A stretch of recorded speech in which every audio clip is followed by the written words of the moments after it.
Mengudara di Ibu Kota Nusantara IKN, Smart Sustainable Forest City.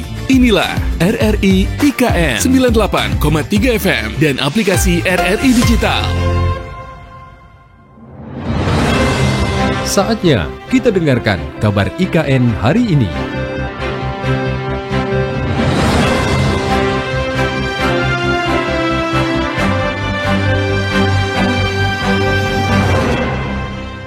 Terima kasih untuk Anda pendengar yang masih tetap setia bersama kami di Pro 3 RRI. Saya Puspita Ayu masih menemani Anda dan kita akan lanjutkan dengan memantau informasi terkini di Ibu Kota Nusantara dalam kabar IKN hari ini. Kabarnya hunian modular TNI pendengar sudah mulai dibangun di IKN. Seperti apakah informasi selengkapnya? Kita simak informasinya bersama dengan presenter RRI IKN, Femi Sareora. Halo Femi.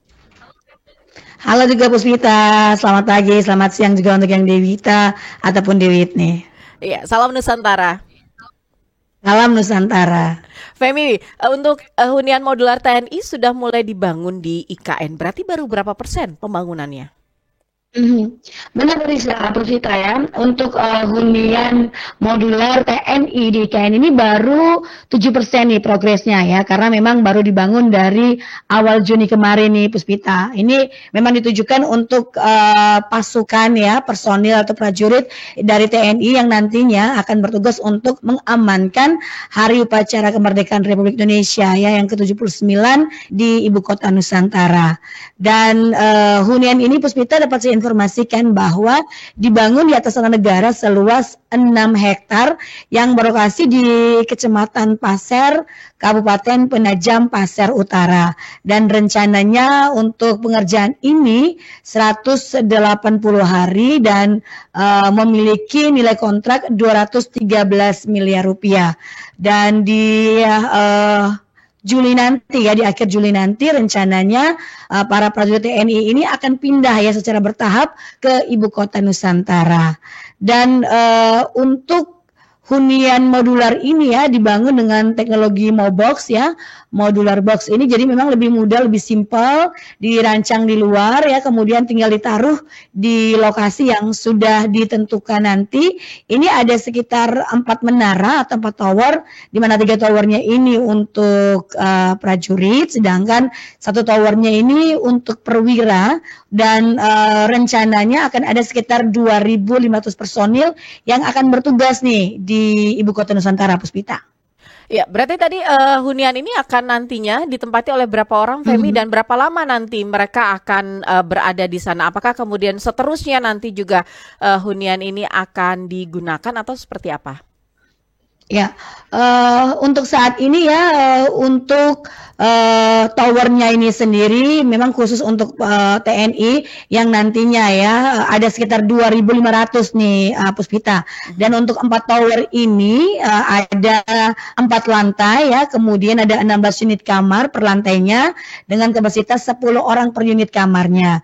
Dan ini memang rencananya mulai ditempati Juli sampai dengan Agustus nanti ya, pasca Hari Merdeka. Untuk kelanjutan nantinya apakah akan tetap digunakan untuk hunian TNI setelah Hari Merdeka ini yang belum diketahui secara pasti informasinya, Puspita.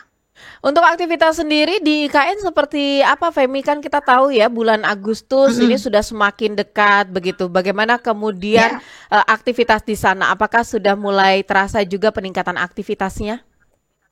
Sangat Puspita ya, sangat padat, sangat crowded, dan bahkan juga ini kita lihat para pekerja semakin hari semakin bertambah yang datang untuk di Ibu Kota Nusantara ini sendiri, karena memang percepatan pembangunan terus dilakukan ya, dan pastinya ya untuk pembangunan-pembangunan ini yang strategis di KIPP ya, kawasan inti pusat pemerintahan ini sudah mulai ditutup nih Puspita ya.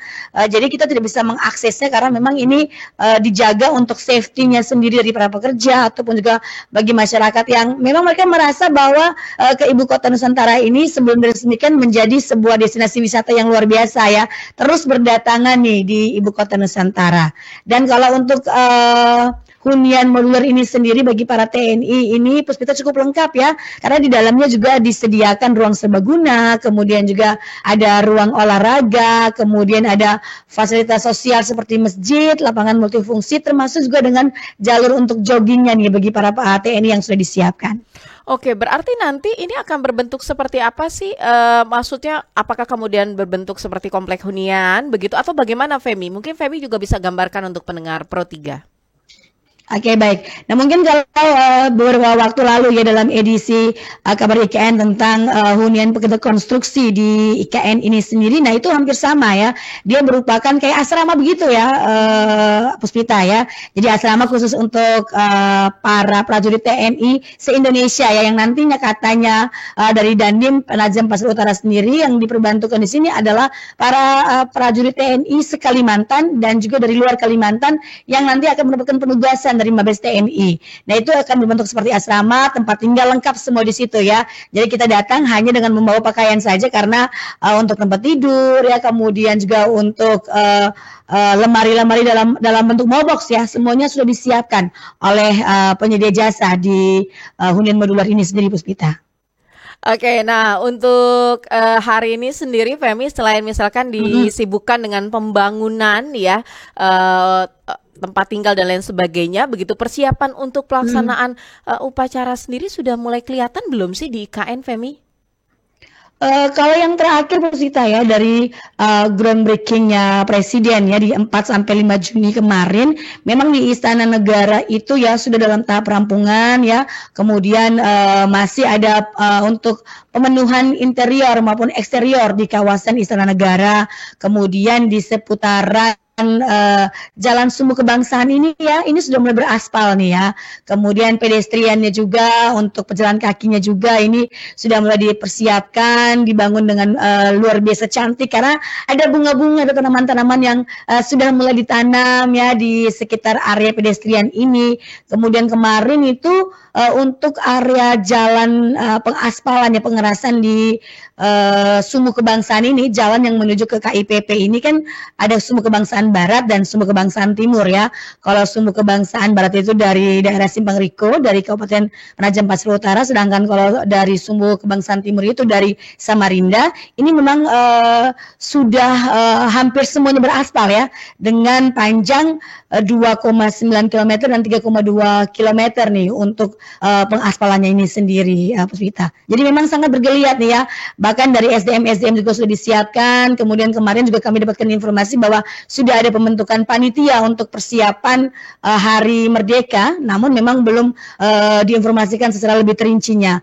Namun untuk di lapangan upacara ini sendiri sudah fix ada 1.500 yang diundang, namun katanya akan mencapai 5.000 dengan kapasitas dari lapangan upacara ini sendiri 8.700 orang, Puspita. Jadi masih akan terus ini ya, akan terus fluktuatif ya, fleksibel ya nanti seperti apa nih hingga di tanggal 17 Agustus. Kemudian untuk jalur alternatifnya ketika kita para tamu undangan yang menuju ke IKN melalui jalur Samarinda ataupun juga Balikpapan itu juga sedang dibuatkan jalur alternatifnya atau bypassnya di daerah sekitar Pasar Sepaku ini, Puspita. Baik Femi, terima kasih atas informasi Anda. Nanti kita nantikan kabar terkini lainnya dari IKN. Selamat kembali melanjutkan aktivitas Femi. Selamat siang. Iya. Baik, terima kasih Puspita. Selamat siang. Salam Nusantara. Demikian tadi informasi dari IKN. Untuk kabar IKN hari ini, pendengar jangan kemana-mana. Saya masih akan hadirkan kembali informasi lainnya di Pro 3 RRI. Tetap bersama kami di Indonesia Menyapa Pagi. Mengudara di Ibu Kota Nusantara IKN, Smart Sustainable Forest City. Inilah RRI IKN 98,3 FM dan aplikasi RRI Digital.